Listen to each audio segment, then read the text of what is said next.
종합제 TV 시청자 여러분 안녕하십니까? 2020년 7월 29일 오후 3시 18분입니다. 안철수 국민의당 대표가 휴가를 가면서 조지 오웰이 쓴 동물농장을 추천을 했는데, 그 이유가 요새 문재인 정권이 만들어가는 한국 사회가 동물농장하고 비슷하다고 이야기를 했습니다. 그 이야기를 뒷받침하는 듯한 사건이 터졌습니다. 이른바 검언유착 사건의 이 표적이 되어 있는, 편파수사의 표적이 되어 있는 한동훈 검사장, 현재 법무연수원 연구위원입니다. 검사장 측이 서울중앙지검 형사 1부장 검사로부터 독직 폭행을 당했다고 오늘 주장을 했습니다.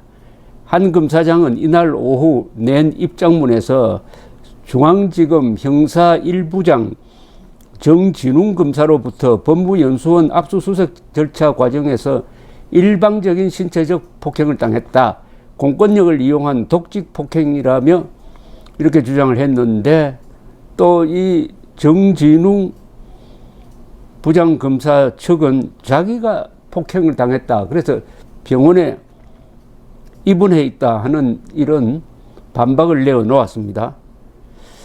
이게 좀 어떻게 되어가는지, 점잖은 사람들끼리 왜 이렇게 하는지, 이 모든 책임은 대한민국 문명사회를 동물농장으로 만들어가고 있는 이 문재인 정권의 원천적인 책임이 있다고 생각을 합니다. 대통령을 잘못 뽑으면은 이렇게 되니까 국민들이 책임져야 될 일이죠. 우선 한동훈 검사장 측에서 낸 입장문을 한번 봐야 되겠습니다. 입장문이 매우 상세합니다. 한동훈 검사장 측 입장입니다. 한번 제가 읽어드리겠습니다. 금일 한동훈 검사장은 중앙지검 형사 1부장 정진웅 검사로부터 법무연수원 압수수색 절차 과정에서 일방적인 신체적 폭행을 당했습니다. 공권력을 이용한 독직 폭행입니다. 이런 게 있군요. 독직하면은 공권력을 이용한 폭행이 또 따로 있는 모양입니다. 금일 오전 정진웅 부장 등이 법무연수원 사무실에 압수수색을 하기 위해 도착했고, 한동훈 검사장은 압수수색 영장을 읽기 시작하면서 정진웅 부장에게 법에 보장된 변호인 참여를 요청하였고, 한동훈 검사장은 정진웅 부장에게 자신의 휴대폰으로 변호인 김종필에게 전화를 해도 되겠는지를 물었습니다. 정진웅 부장은 한 검사장에게 바로 사용을 허락하였습니다. 그런데 한 검사장이 휴대폰 괄호하고 변호인 전화번호가 저장되어 있고 기억하지 못하니 이 휴대폰으로 전화할 수밖에 없었습니다.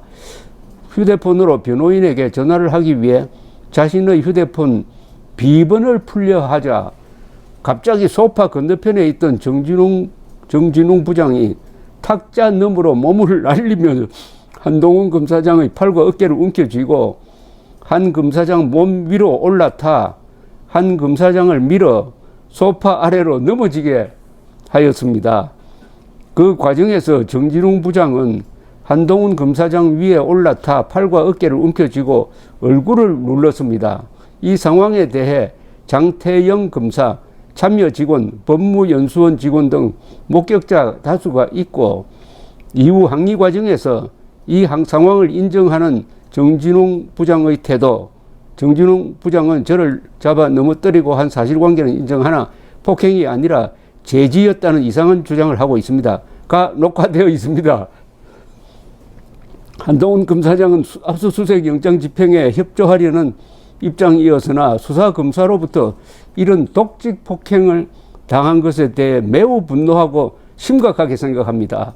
정진웅 부장은 한동훈 검사장이 휴대폰 비밀번호를 풀면 휴대폰 정보를 변경할 수 있기 때문에 그런 것이었다고 주장하나, 다른 사람이 아닌 정진웅 본인이 한동훈 검사장에게 휴대폰으로 변호인에게 통화하는 것을 명시적으로 허락했고 모두 지켜보는 상황이었으므로 한 검사장이 무슨 정보를 지울 리도 없습니다. 전화를 하게 허용했으면 어떻게 휴대폰 비번을 안 풀고 어떻게 전화를 하겠습니까? 사람을 바닥에 넘어뜨려 폭행한 이유로서는 말이 안 되는 이유입니다. 제가 자꾸 일타가 이게 웃음이 나와서 그럽니다. 그림을 한번 그려보십시오. 이게 어디 영화에 나오는 이야기가 아닙니다.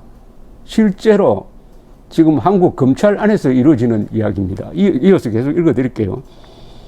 그 후 한 검사장은 폭행 당사자인 정진웅에게 압수수색 절차와 수사 절차에서 빠질 것을 정식으로 요청하였으나 정진웅은 이를 명시적으로 거부하였습니다. 다른 검사도 있으니 다른 검사를 추가로 투입하더라도 정진웅 본인이 압수수색을 계속하는 것은 맞지 않다는 상식적인 요구였습니다.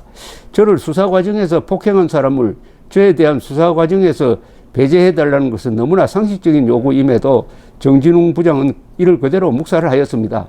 재차 상부에 그러한 요구를 전달하여야 한다고 강력히 요구하였으나 정진웅 부장은 자기가 결정할 문제가 아니라면서 보고도 하지 않은 채 이를 거부하였습니다.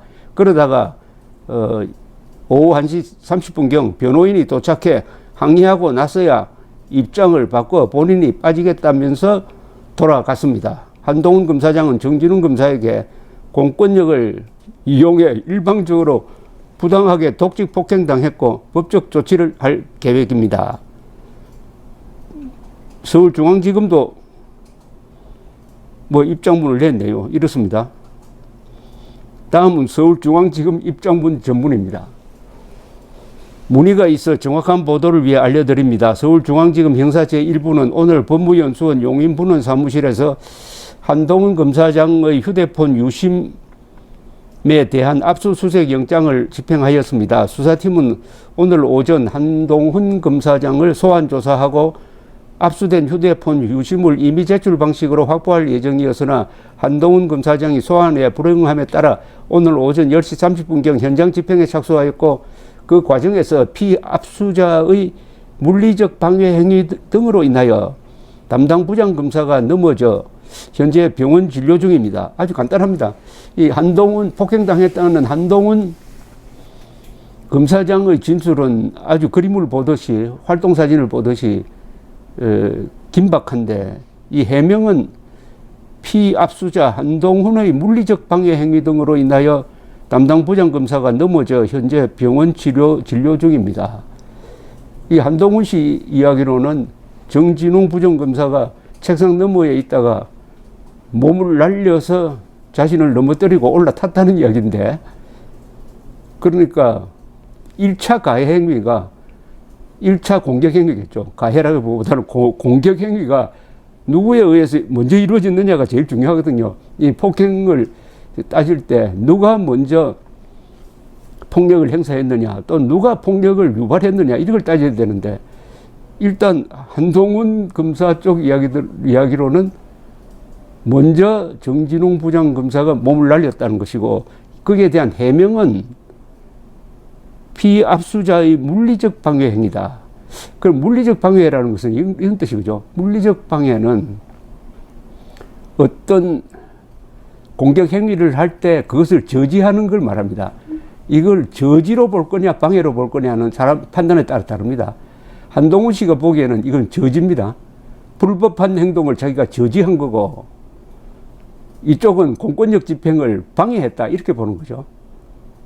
방해했다. 그런데 방해든 저지든 어쨌든 누가 먼저 폭력을 행사했느냐에 의해서 시비가 가려져야 될 것 같은데, 이 해명문을 서로 비교를 해보면은 한동훈 검사장 쪽에 설명이 납득이 갑니다.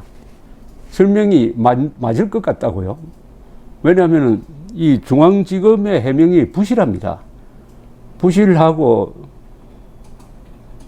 이걸 가지고는 피해자로 보기는 힘들다는 생각이 듭니다. 담당 부장검사가 넘어졌다고 그랬는데, 넘어졌다는 것은 이런 뜻이죠.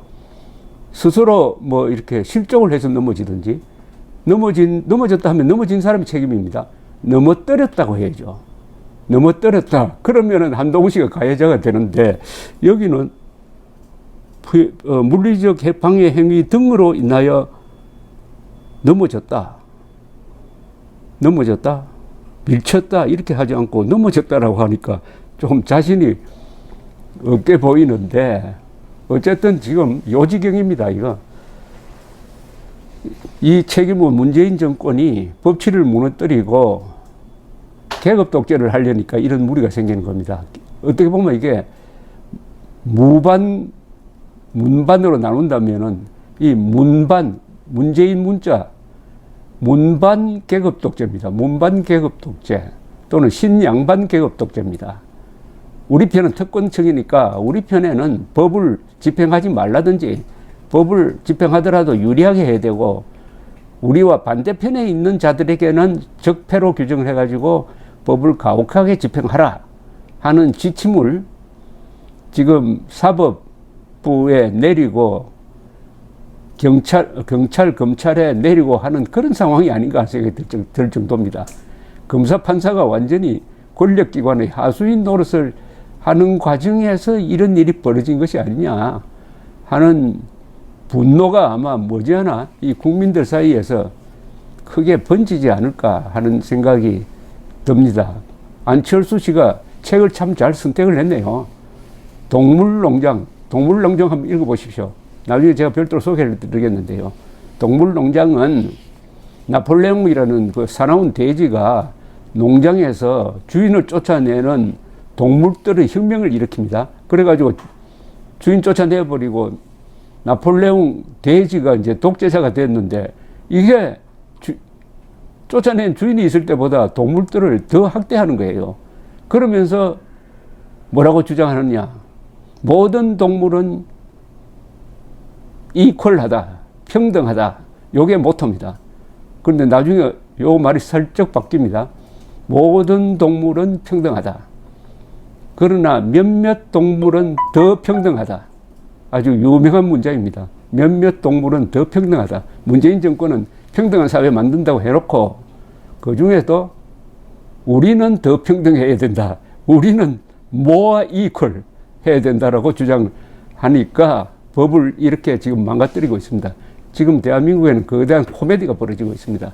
국민들이 책임져야 합니다. 이런 정권, 이런 국회 누가 만들었습니까? 감사합니다.